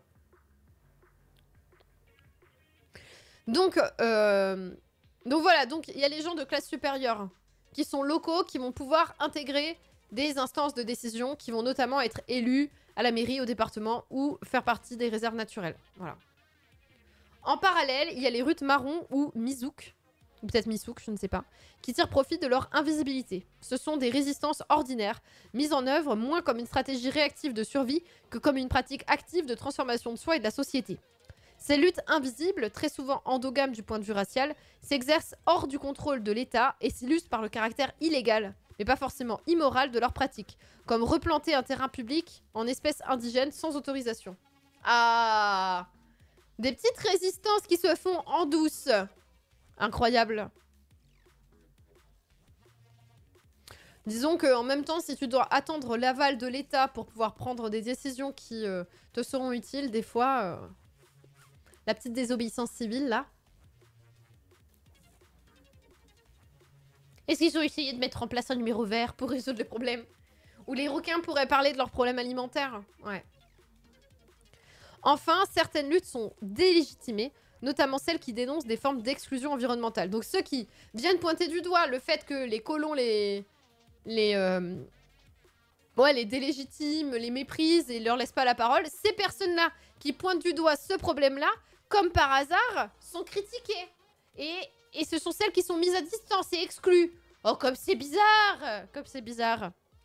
Il est encore une fois nécessaire de les restituer dans le contexte d'une société héritière de l'esclavage et de la colonisation, où la décolonisation, entre guillemets, s'est traduite par un changement de statut, de colonie à département français. Sans être accompagné de politiques de réparation des inégalités raciales. Mais réparer quelle inégalité? Il n'y en a pas eu! Tu sais, en fait, dans l'imaginaire collectif, j'ai l'impression que donner la citoyenneté française à des territoires colonisés, c'était la réparation. Hein. Regardez, nous sommes assez bons pour dire que vous aurez à peu près les mêmes droits que nous. Franchement, on a toujours pensé que vous étiez des êtres inférieurs, c'est déjà pas mal. Voilà, on va continuer à se comporter comme si vous étiez des êtres inférieurs par contre, il faudrait pas abuser. En gros, c'est ça qui se passe hein, avec la colonisation en France. Ça a été géré comme ça. Voilà. Donc non, rembourser, vraiment, pourquoi? À quoi bon? Réparer? À quoi bon? Une justice sociale et raciale? À quoi bon? Remboursement des frais d'optique pour tous les requins. Peut-être qu'ils sont myopes en fait. C'est peut-être ça. Paf, magie, t'es français, t'es sauvé, c'est ça. Tout va bien maintenant, hop là. C'est la carte Joker, la carte d'identité. Allez.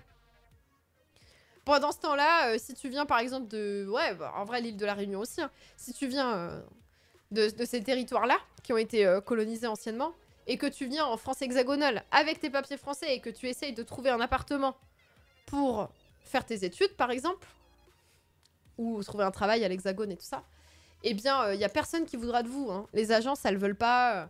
Les gars, quand tes garants viennent de l'île de la Réunion ou quoi, les agences n'en veulent pas. Les propriétaires n'en veulent pas. Ils considèrent pas ça comme des vrais dossiers. C'est super. Vraiment, c'est super. Pour se loger, c'est super. Faut que tu connaisses des personnes en hexagone. Hein. Voilà. Voilà.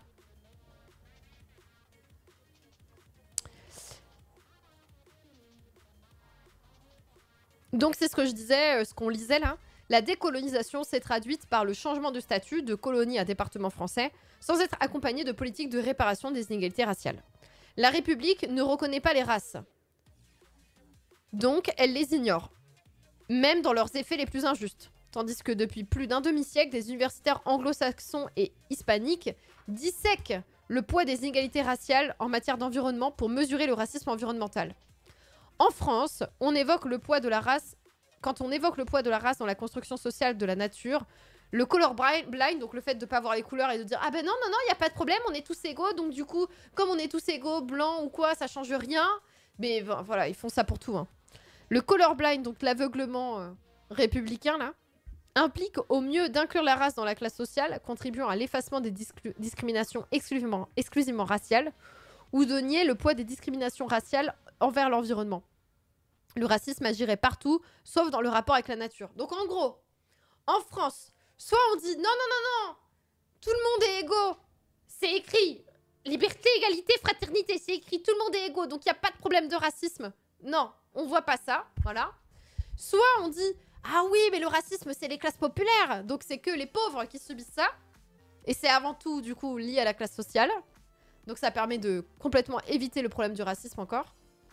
Soit c'est de dire, ah oui, il y a du racisme, il y a des problèmes spécifiques au racisme, mais pas sur les questions d'environnement. Ça, tout le monde est touché pareil, t'inquiète. Bien sûr. En gros, ça va jamais. Il n'y a pas la complexité qui est prise en compte, quoi. Merci Simia Brasier pour les 5 mois de soutien. Merci beaucoup Simia Brasier. Si ce silence opère dans les programmes scientifiques, imaginez le couvercle qui pèse sur les mouvements sociaux populaires. Là, effectivement, on parle que d'un point de vue scientifique. Hein. Parce qu'on disait, les chercheurs anglo-saxons et hispaniques travaillent sur ces sujets-là. Et du coup, en France, La plupart des chercheurs ne veulent pas en entendre parler. Là, on parle des chercheurs, on parle même pas de l'État. On parle des chercheurs. On parle du monde universitaire. Moi, j'ai déjà entendu des universitaires qui disaient « Oh, ça y est ils ont pas dit le wokisme parce que ça n'existait pas encore à ce moment-là, mais ils étaient en mode « Ah, ça y est, les trucs des Américains nous arrivent dessus, là. Et ils sont en train de tout nous imposer leur sujet, là. Alors que, bon, le vrai sujet, c'est quand même la lutte des classes. Ils nous imposent une grille de lecture communautariste, là. Ah, ils réifient des catégories. Ta gueule, ta gueule.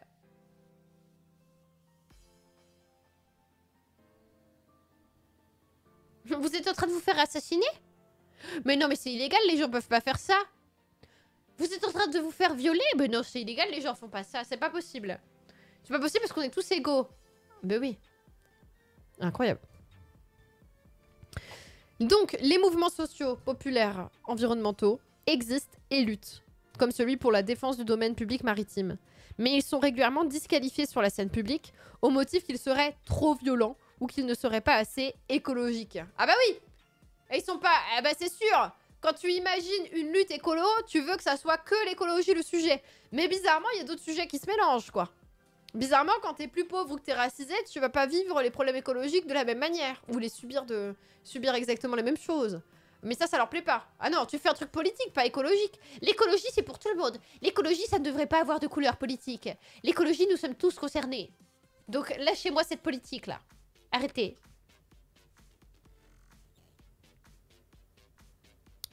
Cette violence réelle ou supposée provient du caractère indicible du facteur de discrimination qu'il dénonce, la race. Dire la race est un acte violent. Dénoncer les discriminations raciales l'est tout autant.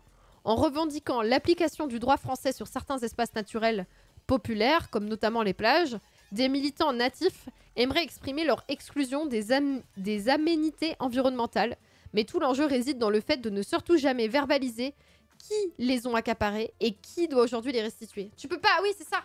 En fait on est dans une impasse où les mouvements environnementaux locaux ne peuvent pas dire les blancs ont fait ça, les colons ont fait ça.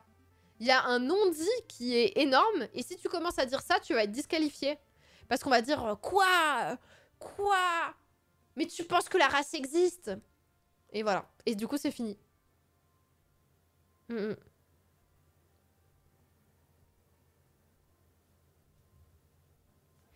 Or, c'est très difficile. Essayez de dire les violences faites aux femmes sans parler de domination masculine. On peut pas. Mais on peut pas. On peut pas. C'est une relation dominant-dominé. Tu peux pas ne pas parler de la personne qui domine. C'est pas possible. C'est... Ouais. Enfin, tu peux pas parler de viol sans qu'il y ait un agresseur, quoi. Tu peux pas. C'est un piège de ouf, quoi. L'expression du sentiment d'injustice raciale est empêchée. C'est horrible. C'est horrible. Mais franchement, avec la Palestine, il y a le même enjeu. Hein. Il y a le même enjeu. On peut pas dire que c'est un territoire qui est colonisé et qui subit aujourd'hui la colonisation. On peut pas dire ça. Dans les médias et dans le traitement médiatique qui est fait, c'est un traitement comme si c'était deux États égaux et que c'était pas colon versus colonisé. C'est quand même ouf. Hein.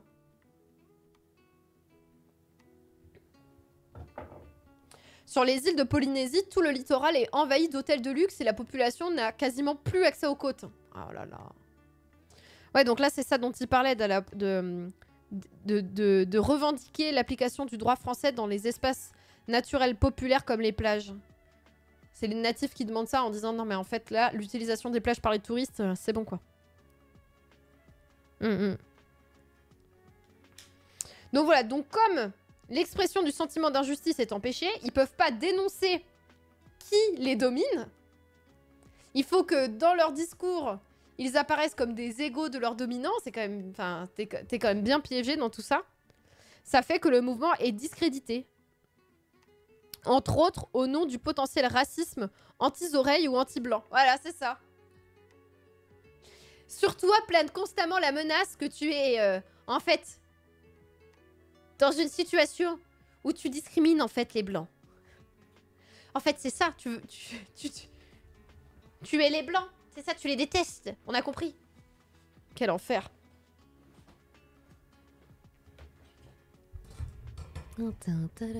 Cette musique là par contre, je l'aime tellement. La petite Gerudo Valley là. Tu critiques les blancs donc tu es raciste. Non mais ça c'est... Après le parallèle qui est fait avec la question des femmes, des femmes victimes de violences, tu peux pas dire que c'est des violences masculines, bah t'es piégé. Mais en fait c'est vrai que c'est la même chose quoi. Il y a vraiment un truc où si tu peux pas nommer le problème, bah t'es bloqué. Et en même temps quand t'es une femme qui dit que tu subis des violences et tout, si tu viens dire bah ça vient des hommes et voilà comment c'est fait, voilà comment fonctionne le patriarcat et tout, on est là genre ah mais du coup t'es misandre, tu détestes les hommes c'est ça. Tu ne veux pas qu'ils existent, c'est ça? T'es là genre mais...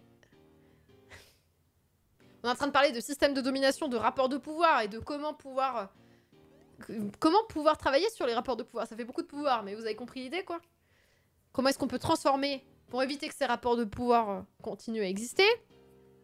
Et là, t'es en train de me dire, en fait, tu nous détestes. Mais ta gueule! C'est pas le sujet. Est-ce que les vrais racistes ne seraient pas les antiracistes, hein? Je suis intelligent. Non, mais c'est ça. Donc du coup, voilà, les mouvements locaux sont discrédités parce que y a une menace qui plane, voilà. Ils feraient du racisme anti-blanc, voilà. Donc il y aurait un racisme anti-blanc de la part des militants et de la violence de leurs actions, comme des démolitions de terrasses empiétant sur le domaine public. Chais! Démolissez-moi cette terrasse de... cette terrasse de touristes, là. Puisqu'elle réclame l'égalité des droits avec la France, on pourrait qualifier cette lutte d'anticoloniale. L'autre moyen de délégitimisation consiste à ne pas considérer certaines luttes comme suffisamment soucieuses de l'environnement. Oui, voilà, en mode vous n'allez pas assez loin, vous n'êtes pas centré sur l'environnement, vous faites de la politique en général. Merci Momel pour le Prime, c'est très gentil. Bienvenue à toi, merci beaucoup. Merci d'utiliser ton Prime ici. N'oubliez pas de ne pas laisser votre Prime dormant, sinon c'est de l'argent que vous ne prenez pas à Amazon. Seulement si vous avez le Prime, hein. Ne prenez pas le Prime juste pour Twitch, ça vaut pas le coup. Donc l'autre moyen de délégitimation consiste à ne pas considérer certaines luttes comme suffisamment soucieuses de l'environnement. C'est un peu comme les membres du Sierra Club qui considéraient que lutter contre les incinérateurs en ville, ce n'était pas protéger la nature. D'ailleurs, qui dit qu'une lutte est environnementale et quelle autre ne l'est pas? Juan Martinez Allier a montré la pluralité des définitions de l'environnement dans le cadre des populations populaires. Oui, l'environnement, en fait, il n'y a pas une définition qui de A à Z très claire, quoi. Tu décides pas où ça commence, où ça s'arrête, qu'il y ait une lutte écologiste ou non. Ainsi, certaines luttes à La Réunion n'apparaissent pas spontanément comme environnementalistes. Le combat des frères Adékalom, agriculteurs de Pierre en Fils, est emblématique. En 1979, ils sont arrêtés pour occupation illégale de la forêt. Leur troupeau est saisi et vendu aux enchères. Leur lutte pour rester dans la forêt d'étang salé, dite de subsistance, ne serait pas assez écocentrée, pas assez en faveur de la protection de la nature. Ah! C'est une lutte pour eux, leur exploitation agricole. Et donc du coup, c'est pour subvenir à leurs besoins. Ce n'est pas une lutte écologique globale. Mais en fait, c'est dans des petits actes de choses que tu fais pour toi que tu fais aussi l'écologie, hein. Ah là là. Jamais cette lutte n'est qualifiée d'environnementale, même lorsqu'elle est reprise par des mouvements écologistes. Une lutte environnementale fondée sur l'anticolonialisme est de facto écologiquement illégitime. C'est ça. C'est-à-dire que si le prisme de ta lutte, il part de la lutte contre le colonialisme, eh ben en fait, on considère que c'est pas une lutte écologiste. C'est pas assez bien pour l'écologie. Mais ça revient avec ce qu'elle disait au début, quoi. La couleur de l'écologie n'est pas le vert, mais le blanc, quoi. C'est les critères qui font qu'une lutte est considérée comme écolo ou non, c'est posé par les blancs et posé par les dominants. C'est... Du coup, t'es piégé. Tu fais ça pour toi, tu fais du communautarisme.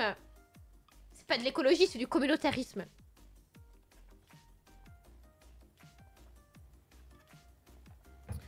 Et maintenant, conclusion de ce chapitre, le chat. Suffit-il de résister pour faire valoir son opinion ou pour faire changer les choses? Résister le chat. Non, les territoires d'outre-mer en sont une preuve. Comment résister? En gros, résister ne suffit pas à faire changer les choses puisque les personnes dans les territoires d'outre-mer résistent. Et que les choses ne changent pas. Voilà. Comment résister alors? La conscience raciale est-elle un levier suffisant ou nécessaire? Pas dans une république qui ne voit pas les couleurs. Pas dans une science qui ne voit pas les couleurs. Les sciences sociales ont un rôle à jouer dans la mise en visibilité des inégalités environnementales. en démontrant que celles-ci sont ancrées dans une égalité raciale et dans la société esclavagiste et coloniale. Elles peuvent produire des preuves appropriables dans les luttes. Le mouvement de justice environnementale états-unien, avec des militants devenus sociologues, a tracé une voie dans la lutte contre les racismes environnementaux. La République française est un cadre qui réduit la longueur de vue nécessaire pour penser la réparation de l'esclavage et de la colonisation, notamment dans les rapports à la nature des anciens colonisés. Peut-être que la production de savoir ancré permettra une friction démocratique, où les plus faibles s'émancipent et les plus forts écoutent et concrétisent l'utopie du vivre ensemble. Oh, c'est joli ce qu'elle dit, c'est beau! Elle y croit. Marie-Thiam Beaumorel croit que l'on peut changer par la science notre rapport au monde. Alors, il faut le faire, hein. C'est important d'y croire, et voilà. Et clairement, il faut être sur ce terrain-là. Mais ça me rappelle le bouquin que j'ai lu, là, de Wendy Delorme, Viendra le temps du feu, qui pense que par la lecture et par l'écriture et par les bouquins, on peut changer le monde et on peut résister et tout ça.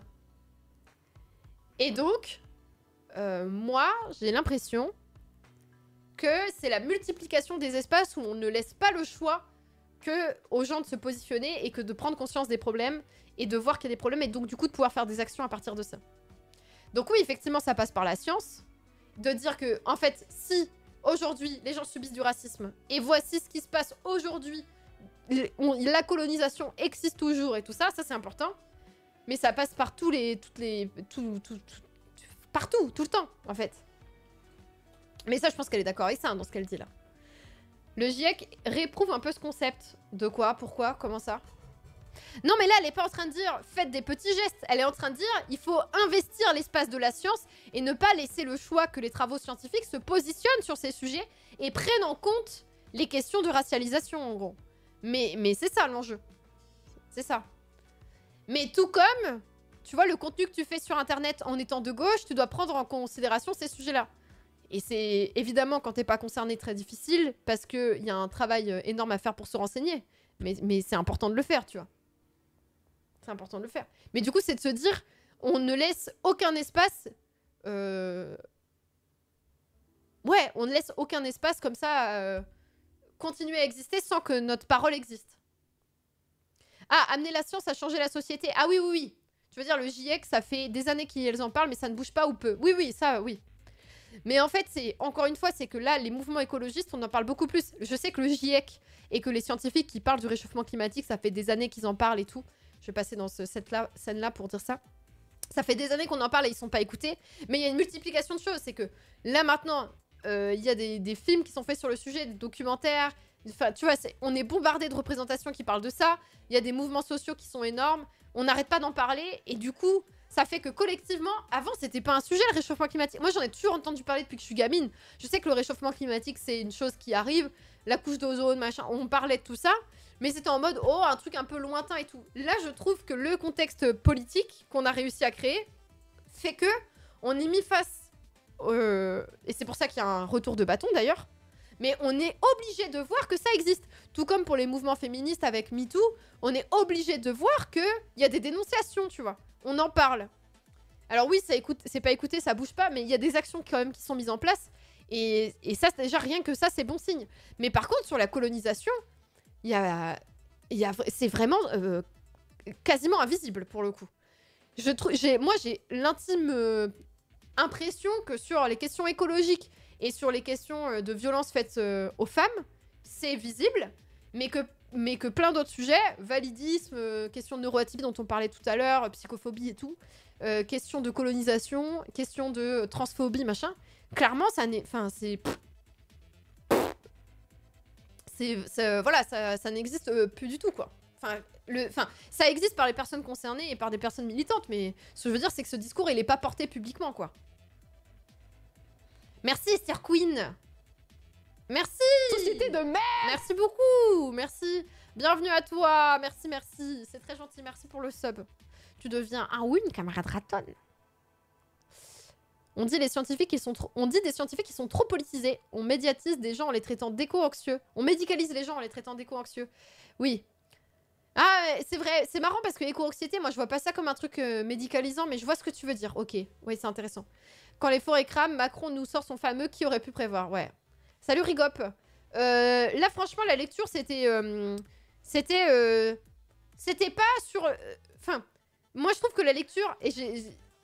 Elle parlait de comment est-ce que l'on traite les militants écologistes dans les départements d'outre-mer. Mais on vient de terminer, là, le passage qu'on était en train de lire. On vient de terminer, et je vous avoue que je ne vais pas pouvoir faire la lecture sur l'agriculture maintenant, à moins qu'elle soit très courte, parce que ma capacité à lire après 7 jours à dormir très peu est très limitée. Donc je vais voir. Lire à voix haute, ça demande beaucoup de ressources. Sortir de l'agriculture industrielle, c'est ça que je voulais vous lire aussi. Je regarde le nombre de pages. Ah, c'est pas beaucoup. On va lire alors. 223. Bah la colonisation existe toujours, mais c'est tu, quoi. C'est un sujet qui est tu. C'est ultra tabou. Et effectivement, toutes les personnes qui essayent d'en parler, on leur dit « Ah oui, mais le racisme anti-blanc... » T'es là, mais ta gueule. Ta gueule!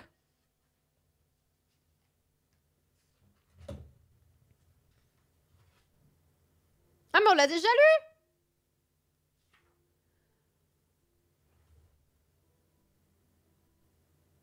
On a lu les 3 la dernière fois. Parce que tout est annoté là. Mécanisation, chimie, sélection. Ah oui, je me souviens de ça. Oui, oui, on l'a lu. Il était très court. Bah, c'est ça. En fait, les 3 piliers de l'agriculture industrielle, c'était la mécanisation. Donc, l'utilisation de machines et on fait plus ça à taille humaine. La chimie, on va utiliser des produits, des engrais pour booster la production. Et la sélection, on sélectionne des graines. Donc, il y a plein d'espèces qui vont disparaître. Des espèces qui étaient pourtant bien adaptées au climat local. Voilà. Donc ça, c'est la synthèse, en gros. Et c'est ce qui fait que l'agriculture industrielle ne peut pas fonctionner. Elle ne fonctionne qu'à court terme. Et il faudrait retourner à une agriculture paysanne. Mais on avait lu tout ça, ok. Mais c'est parce que... Ah, c'est parce qu'on avait zappé le chapitre sur la finance verte qui faisait la promotion d'un truc qui me plaisait pas. Ok, bah trop bien. Ah bah ça veut dire que je peux être chill et on peut prévoir peut-être la suite des prochaines lectures. Désolée si je lis si je lis moins ce soir, mais lire à voix haute c'est très difficile et là vraiment j'enchaîne les nuits à dormir 4 heures. Cette nuit là j'ai dormi plus mais c'est ma première nuit en plus donc je suis pas encore 100% remis. Il y a le mouvement Debt for Climate qui essaye de faire ça. Mais qui en a déjà entendu parler? Je n'ai pas compris. Hein. Debt for Climate? La dette du climat? Peut-être que j'en ai entendu parler, mais le nom me dit rien là comme ça. Le problème avec la solution technologique, c'est que le fantasme du technologique qui va magiquement tous nous sauver dissuade les pouvoirs de se bouger le fion. Oui, oui, bah là je trouve que le GIEC nous dit qu'il n'y a pas de solution technologique. Ça veut pas dire qu'il ne doit pas y avoir des travaux de recherche scientifique. Et je trouve ça très intéressant ce qu'elle disait après dans l'article, la sociologue qu'on a lu sur le fait que, en fait, il faut que les sociologues soient inclus dans la lutte écologiste et dans les travaux scientifiques qui parlent de la biodiversité ou quoi, parce qu'en fait, il y a des humains partout. Et donc, il faut prendre en considération les modes de fonctionnement locaux pour que ça soit bien fait et que les savoirs soient pris en compte, les savoirs locaux. Mais je trouve ça intéressant parce que ça nous offre des solutions là, à chaque fois. Ce qu'on avait lu sur l'agriculture la semaine dernière, ça nous offrait une possibilité qui est l'agriculture paysanne. Ça marche très très bien l'agriculture paysanne. C'est un modèle sur lequel, ok, il y aurait beaucoup plus de paysans, mais en vrai, ça fonctionne très bien. Il n'y a pas de problème avec l'agriculture paysanne, vraiment. Les AMAP nous le montrent. Il y a vraiment, là, sur les questions de colonisation, en fait, à partir du moment où on en parle, où on se rend compte qu'il y a ça, et où on accepte, du coup, que c'est un sujet qui existe, il y a possibilité d'organiser des leviers, des moyens d'action, de lutter, et donc d'obtenir plus de droits pour les populations qui sont opprimées. Donc en vrai, vraiment, il y a des solutions, quoi. Le pouvoir n'a aucun intérêt à se bouger, c'est pour ça qu'on lutte. Bah oui, il faut pas lui laisser le choix, quoi. Faut créer un rapport de force.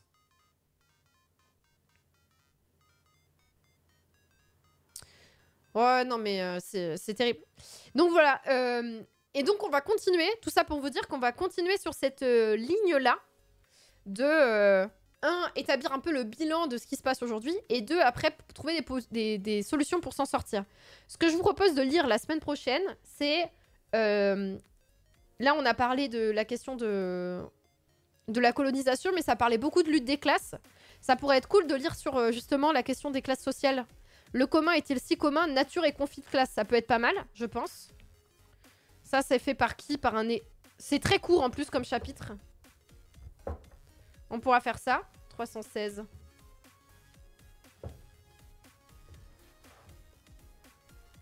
Par un philosophe. Pourquoi pas? C'est de la pensée politique. Et après, moi, je vous propose de passer à la partie s'en sortir. Écologiser la démocratie, par exemple. Ça peut être pas mal, ça. Je vais regarder les chapitres dans s'en sortir.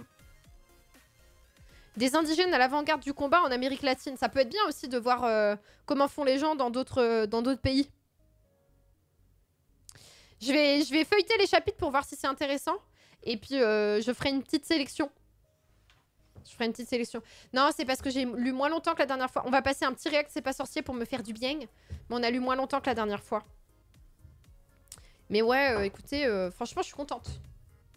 Je suis contente du chapitre, il était bien.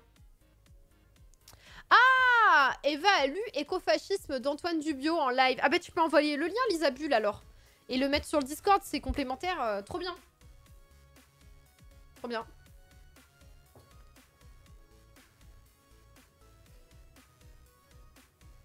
Antoine fait du très bon travail. Je n'ai pas lu le bouquin, mais il est dans ma liste de lecture long comme le bras. Mais je suis contente parce que les stream lectures, ça me permet d'avancer dans ma liste de lecture.